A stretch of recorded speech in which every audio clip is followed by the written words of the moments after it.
Trends shaping the aviation industry took center stage at the 2024 American Association of State Highway and Transportation Officials annual meeting in Philadelphia, with a knowledge session titled Innovations in Aviation, Trends and Integration with State DOTs.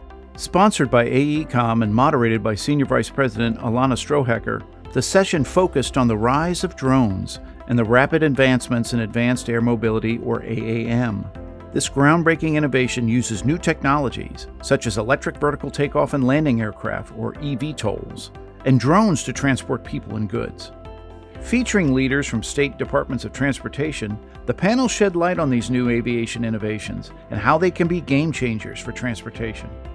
Former Puerto Rico Department of Transportation and Public Works Secretary Eileen Velez Vega shared insights on how her community is exploring the potential of advanced air mobility. As former chair of the AASHTO Council on Aviation, Secretary Velez Vega was enthusiastic about the future of AAM and its possibilities. Even though we're still in the studying and planning phases of what AAM could be or what we could do in aviation and innovation in aviation, there is a lot of opportunity, particularly with what we do in Puerto Rico in connection with the rest of the islands of the Caribbean and how we can improve our connectivity and the inter-island connection. Tony McCluskey, Director of the Bureau of Aviation for the Pennsylvania Department of Transportation, discussed how AAM can bolster transportation systems and drive progress. Advanced air mobility is not going to replace your current transportation system in the country. It's going to enhance it. Enhancement is the word that you want to use. Okay, it's not going to replace enhancement. Clement Solomon with the Georgia Department of Transportation underscored how state DOTs can integrate AAM's capabilities into transportation systems, especially during emergencies. So if you were to step back and look at advanced air mobility as one that is not just for congestion mitigation, it can form a big part of our everyday life. Public service agencies can use that. This could be for emergency response.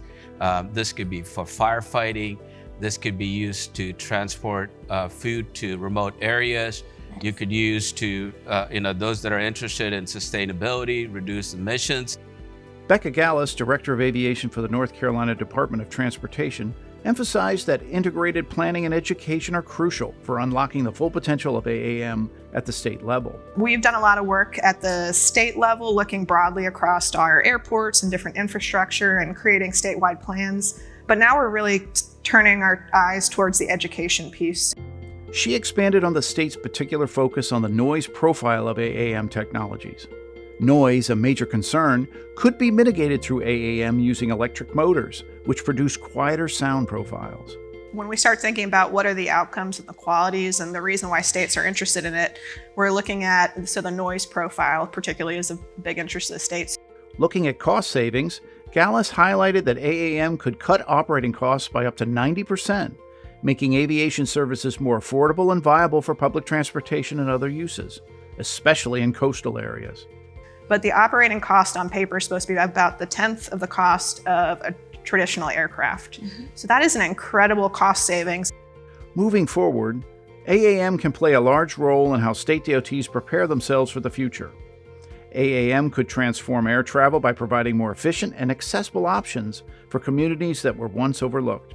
I would like to set the stage and kind of contextualize this thinking to a much larger part of your transportation system. And this is what we're thinking is how advanced air mobility can play into our everyday lives into the next 5 years, 10 years, and into the future.